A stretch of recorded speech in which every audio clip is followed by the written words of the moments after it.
that leads me to the last topic. And Linda, why don't you come back out? Because I think what the last topic is talking about how do you combine, it's what Endeavor does, what we were talking about inside is, how do you take what a founder does? The paradox is the most successful founders hit scale and then need to take a lot of the capabilities and lessons of what I call the timeless principles of leadership or management.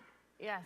And it's ironic, the big companies want to get some of that founder's mindset into the company. And so I think there's some wonderful opportunities for connection and dialogue, and I know that's what you do at Endeavor. Yeah, and we should mention, and thank you for mentioning several of the Endeavor companies that are working with eBay. We should, of course, mention Mercado Libre. Oh, yes.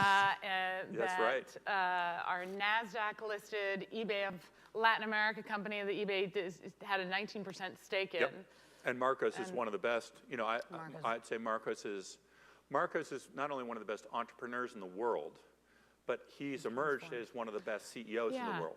And it's really impressive. And he's a friend, and I'm a huge admirer. So I want to plan that, because when we met last summer, I remember our conversation about your view of, it was talking about Marcos, that a lot of founders get stuck in that kind of entrepreneurial leadership and can't make it, and that he was someone who had actually transformed. So what are those qualities you think that allows entrepreneurs, whether they either join a bigger company, like some of the people you've acquired, and successfully adapt themselves, or take it to the next level as a standalone company? What are the differences you see at the level of scale in terms of leadership that entrepreneurs really need to focus on?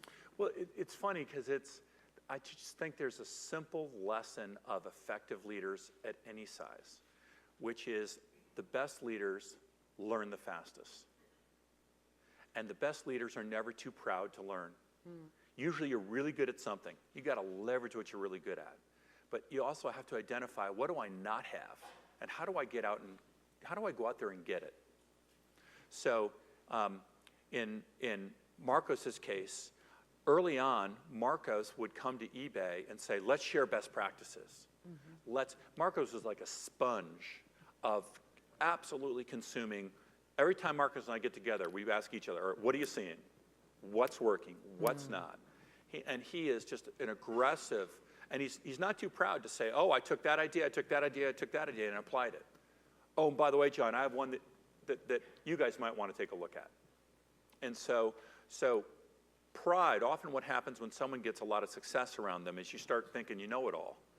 Marcos never let that happen. I mean, he is an animal about learning. And I really respect that. And I think that's what's enabled him to scale. I'll tell another story that we were talking about backstage, where my version of that is I need to learn what a founder's mindset is. I need to learn what the best founders are doing. I'm spending a lot of time out with a lot of founders in this region and elsewhere. And Brian Chesky and I, he's the founder of Airbnb. And I went up and saw him because Airbnb is a two-sided marketplace. It has a lot of eBay-ish qualities. And Brian went to Rhode Island School of Design. And design is something that I want to understand more about, how you drive design into our product innovation. So I went up and said, Brian, I want to just pick your brain because it's, and we began what has sort of become a mutual mentorship. And Brian's issues right now are, he's got to scale. His company's going like this. So we talk almost every weekend, it feels like. He'll either he or I send each other a text, hey, I've got this issue. Can I pick your brain? And it's just this wonderful symbiotic relationship where I'm learning an enormous amount from him around product, around design, around innovation, even around how he's thinking about certain issues at a very different size and scale. And then I think he's learning a little bit from me about, scaling. He's got to deal with, you got to constantly build your organization, and sometimes not everyone scales to the next level, so you got to deal with, what did you call it? What'd you say? I've got to replace my mother-in-law. How to fire your mother-in-law is Endeavor 101. Yeah, and so there's a nice connection and two-way learning process. I love this because Endeavor, we've always been called mentor capitalists. And what I've been saying for a long time is that about 360-degree mentoring, and that it's not just, we talk about peer-to-peer mentoring, we talk about reverse mentoring, And I just loved that story about finding people who you might be at different stages, and there's mutual mentoring. It doesn't just go flow one way. Yes. But okay, I want to stay on the founders integrating into a company, and then I'll move on to you. But not everything must have worked, right? You've made all these acquisitions, and when things don't work, is it just always a product issue, or is it personality? I mean, are there some founders that don't integrate well, and what can people do when they're thinking? A lot of people here are looking at strategic acquisitions as probably their exit, but it's probably a little scary to think you've been running your own baby and how you're part of a larger organization. Are there certain things that, from the entrepreneur side, that made them more or less successful coming into a place like eBay? Well, two things I'd say. One, the hidden secret is probably the number one, or one of the biggest screening criteria. It's got to make sense. The technology, the business model. There's got to be some synergy. Yes. But often the founder saw more synergy than we saw. It was the founder said, "Oh my God, do you realize what we could do?" So that versus I'm thinking of selling, and I'm talking to you and Google and Amazon and whoever, talk to my VCs. Talk to my VCs because they want to get a lot of money.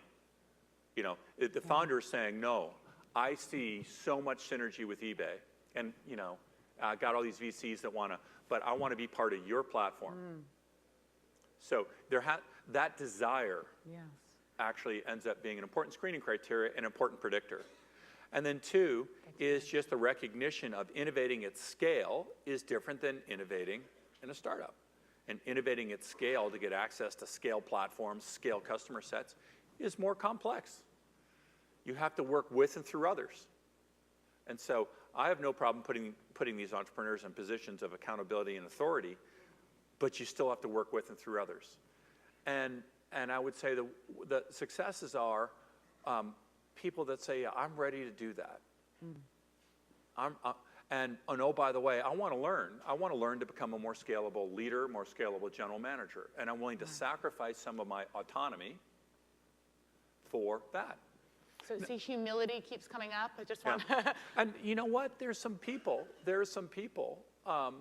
who are better off saying, "You know what, I'm always going to be a founder. I'm happiest down at that. So if you have to sell your company, sell it and go found another one. That's okay. That's okay. Just know yourself. Don't delude yourself one side or another. And you can say, all right, it's time to sell. I'll get my VCs, I'll get my founders to do an auction, and we'll get the best price for it, and I'll try to sell it to whoever paid the most, because I want to get to my next thing." Yes. I'd say 75% of the entrepreneurs I know, they should stay being entrepreneurs. They should go find the next thing if they have to sell their existing company or monetize it. But for the 25% that say, I'm ready to see my vision happen at scale, or I'm ready to build my skills at a different way, then for those, I think it works. And we try to clarify that before we consummate anything. And I was fascinated. It sounds like you're giving them such leeway and allowing for this disruptive innovation. How do you allow that and still create the focus and the integration with the eBay culture? It makes us, we put them in charge of different areas. So, we bought a company, WHI, that made an auto parts catalog. They'd catalog the auto parts industry. And then, after 6 months, the founder was feeling kind of itchy. And so we put him in charge of all of eBay Motors.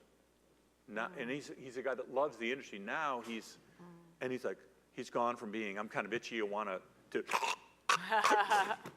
he's got a big set of responsibilities now. He's running a big business. And it's just wonderful because he's a founder at Spirit, but now he's running a fairly big thing. Jack Abraham came in, he was founder of Milo. We put him in charge of all of eBay Local for a while. And so, it doesn't work in every case, but for those that, again, I don't want to overplay this. I've done my advertisement enough. But for those that is appealing to them, that's, I think that opportunity's out there.